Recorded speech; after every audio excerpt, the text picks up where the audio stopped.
বাতিলের সাথে মোকাবেলা করার সময়টা হলো আমাদের পরীক্ষার সময়। আল্লাহ তাআলা তার বান্দাদের থেকে পরীক্ষা নিয়ে থাকে। এখন আমাদের সামনে মুসিবতের পাহাড়, সমস্ত দুঃখ দুর্দশা আমাদেরকে ধৈর্য সহকারে অতিক্রম করতে হবে। আল্লাহর রাস্তায় অটল থাকতে হবে এবং এইভাবে অটল থেকে শাহাদাতের শরবত পান করতে হবে এবং ভবিষ্যৎ প্রজন্মের জন্য উদাহরণ রেখে যেতে হবে। হযরত ইমাম হোসেন রাদিয়াল্লাহু আনহু এর কথা তার সাথীদের মধ্যে যথেষ্ট ধৈর্য শক্তি সৃষ্টি হলো। তার সকল সাথী তার জন্য জান কুরবান করতে প্রস্তুত হয়ে গেলেন। তার সকল সাথী শাহাদাত বরণের জন্য অনুপ্রাণিত হয়ে গেলেন এবং ধৈর্য ও ত্যাগ স্বীকারের জন্য দৃঢ় পাহাড় হয়ে গেলেন। রাত একটু গভীর হলে হযরত ইমাম হোসেন রাদিয়াল্লাহু আনহু তার সাথীদেরকে বললেন, তোমরা কিছুক্ষণের জন্য বিশ্রাম করো, সকালবেলা আল্লাহর হুকুমে যা হওয়ার আছে তাই হবে।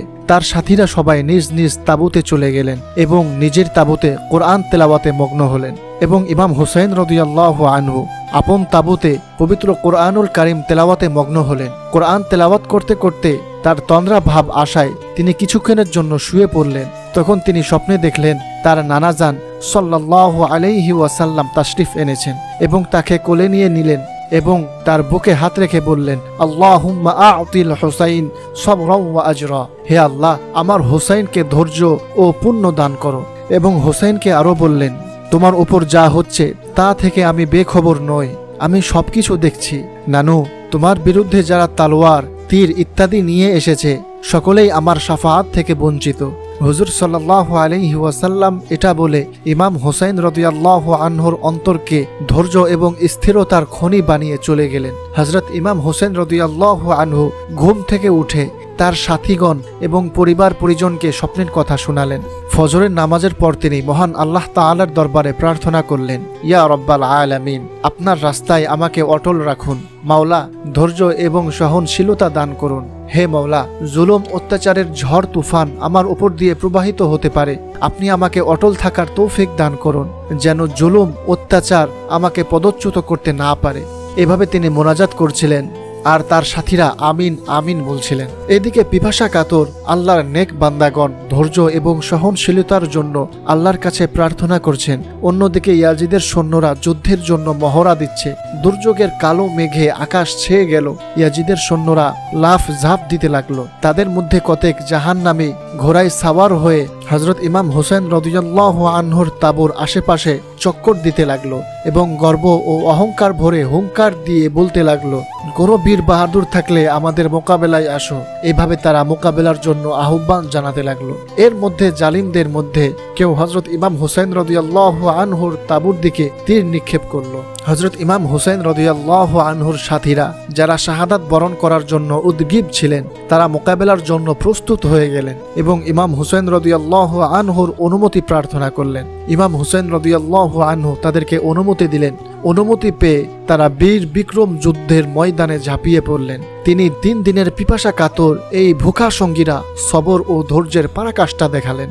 ভুখা ও পিপাসার্ত হলে কি হবে? তারা ইমানের বলে বলিয়ান ছিলেন। তারা একজন ইয়াজিদ বাহিনীর 10 জনের থেকে অধিক শক্তিশালী ছিলেন। প্রচণ্ড যুদ্ধ করে অনেক ইয়াজিদি বাহিনীকে জাহান্নামে পাঠিয়ে শেষ পর্যন্ত নিজেরা এক এক করে শাহাদাত বরণ করেন। হযরত ইমাম হোসেন রাদিয়াল্লাহু আনহু নিজের চক্ষুর সামনে তার এই 50 জন সাথীর শাহাদাত বরণ দেখলেন। এত কিছু দেখার পরও তিনি ধৈর্যচ্যুত হলেন না। তার সাথীদের বুকে তীর নিক্ষেপ অবলোকন করছেন আর বলছেন, রাদিতু বিকাদাইকা, অর্থাৎ হে মাওলা, আমি আপনার ইচ্ছে এবং আপনার সিদ্ধান্তের উপর রাজি। 50 জন সাথীর শহীদ হওয়ার পর তার সাথে মুষ্টিমে কয়েকজন আপনজন ছাড়া আর কেউ রইল না।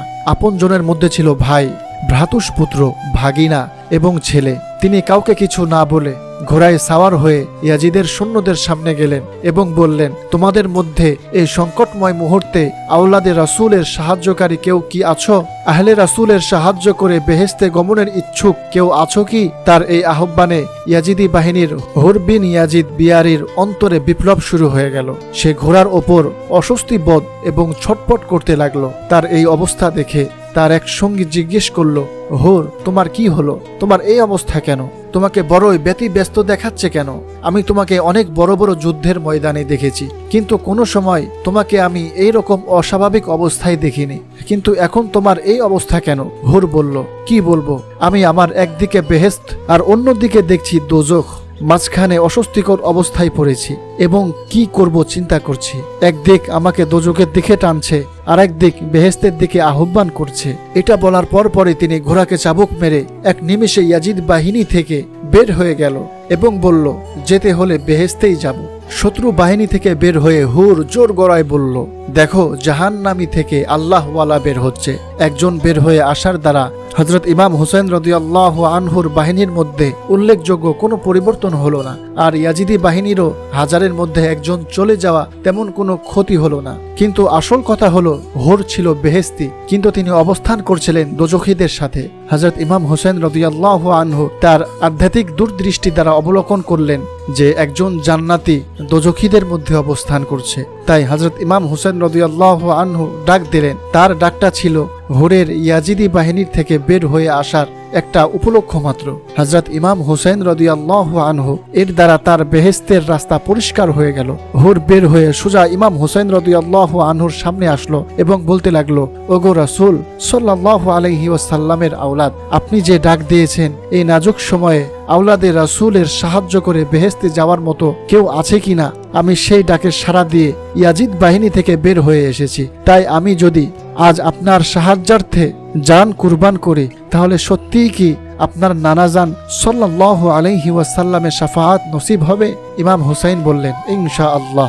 হুর বললেন, আপনি আমার জন্য দোয়া করুন, আল্লাহ তাআলা যেন আমার বিগত দিনের গুনাহ মাফ করে দেন এবং আমার গরিমসিকে ক্ষমা করে দেন। আমি আপনার পক্ষে জান কুরবানি করার জন্য যাচ্ছি।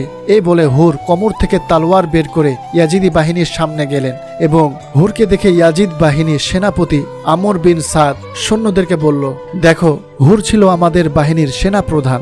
সে এখন আমাদের শত্রুদের সাথে হাত মিলিয়েছে। সে আমাদের সাথে বিশ্বাসঘাতকতা করেছে।